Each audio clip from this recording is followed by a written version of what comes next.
আসসালামু আলাইকুম, hello everyone, welcome to my another blog, Anamika blog. আজকে আমি যে ব্লগটি দেখাবো সেটা হচ্ছে হাঁসের মাংস আর চালের রুটি। খুব একটা প্রধান খাবার শীতকালে হাঁসের মাংস, সেই স্বাদ। তো হাঁসটাকে আমি কেটে ধুয়ে এবং আমি এই হাঁসটা কষিয়ে রান্না করব। আর যেটা প্রায় সবাই করেন সেটা আর আলাদা করে বলার কিছু নেই। তবে হাঁসের মাংসটা আমার মেয়ে খেতে চেয়েছিল, সেই আর চালের রুটিও বানিয়েছি, সেটা হাঁসের মাংস রান্নার পরে দেখাবো। আর আশা করি আপনারা ধৈর্য ধরে ভিডিওটা দেখবেন। দেখেন, আমরা যদি একজন আরেকজনের 5 মিনিটের ভিডিও দেখা ধৈর্য আমাদের না হয়, তাহলে আমরা কীভাবে ফেসবুক থেকে সফলতা অর্জন করব? আপনারাই বলেন। আমাদেরকে ধৈর্য ধরে 5 মিনিটের ভিডিও দেখতে হবে সবারই। তো এই হাঁসের মাংস আমি কষিয়ে রান্না করব, তাই এখানে পেঁয়াজ, রসুন, আদা একসাথে বাটা ছিল, সেগুলোই দিয়ে দিয়েছি। হলুদ, লবণ, গুঁড়ামরিচ, তারপর 5 ফোড়ন, দারচিনি, এলাচি, জিরার গুঁড়া, ধনিয়ার গুঁড়া সব একসাথে দিয়ে আমি মাখিয়ে নিচ্ছি, কষিয়ে রান্না করব। আর আমি রান্নাটা কারো শেখানোর উদ্দেশ্যে দেওয়া না, আমি রান্না করে যেভাবে খেয়েছি সেটাই বলতেছি। আর এভাবেই মনে হয় অনেক মানুষ খায়। আমি কষিয়ে ছাড়াও রান্না করি, তবে আজকে কষিয়ে করেছি। তো রান্নাটা সুন্দর একটা গ্রান এসেছে আর দারুণ একটা কালার হয়েছে, ভালো লেগেছে। তবে আশা করি সবাই 5 মিনিটের ভিডিওটা আপনারা দেখবেন, কারণ আমরা যদি একে অপরের 5 মিনিটের ভিডিও দেখা ধৈর্য না হয়, তাহলে আমাদেরকে ফেসবুক থেকে কখনোই কোনো দিন সফলতা অর্জন করা যাবে না। আপনারা একটু দেখবেন, সবাই দেখতে হবে, আমাকেও আপনাদের ভিডিও দেখতে হবে। আমরা একে অপরের পাশে থেকে সহযোগিতা করে একসাথে এগিয়ে যাব। তো এই হাঁসের মাংসের মধ্যে আমি আলু দিয়ে দিলাম, আলু দিয়ে কষিয়ে নিচ্ছি। এখানে একটু পেঁয়াজ বেরেস্তা ছিল, সেটা দিয়ে দিয়েছি, আর কিছু কাঁচা মরিচ আর পেঁয়াজ কাঁচা দিয়ে দিয়েছি একটু ঝালের জন্য। কারণ যখন আমরা রান্না করেছি তখন পিঠা বানানোর কোনো উদ্দেশ্যই ছিল না, কিন্তু বাব্বু মেয়েকে ডেকে নিয়ে বলল যে হাঁসের মাংস করতেছো, তো এর সাথে একটু রুটি পিঠা বানাও, তোমার আম্মু তো পারে না, তুমি সাথে চেষ্টা করো।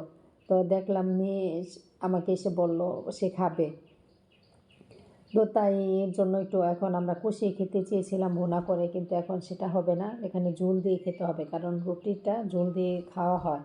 আর এই প্রথমবার আমি চেষ্টা করলাম, আমাকে সবাই বানিয়ে দিত যখন কাউকে না কাউকে দিয়ে বানাতাম, কিন্তু আজকে প্রথম এই চালের রুটিটা আমি বানাবো। তো আমার হাঁসের মাংস করা হয়ে গেছে, চালের রুটির জন্য পানি দিয়ে দিয়েছি। আর এখানে আমরা দুইজন, আমি আর আমার মেয়ে, আমরা দুজনই নতুন, আমি কখনো বানাইনি একা একা চালের রুটি, এই প্রথম। তবে আমার থেকে বেশি আমার মেয়ে হেল্প করছে বেশি। ও ও আর কি বুঝতে পারছে কীভাবে। মেয়েরা আসলে বড় হয়ে যায়, ওরা রান্নার ব্যাপারে অত বলতে হয় না। আসলে আল্লাহ তাআলা একটা কুদরতি গুণ, এদের আসলে এগুলা এসেই যায়, মেয়ে বলে কথা। তো ও এগুলা কি বলে, কাই বলে দেশের ভাষায়, এগুলো ও করছে, এগুলো আমি করতে পারিনি। আমার মেয়ে বলছে তোমার করতে হবে না, আমিই করি। মোবাইল দেখছে আর এগুলাকে সুন্দর করে করছে।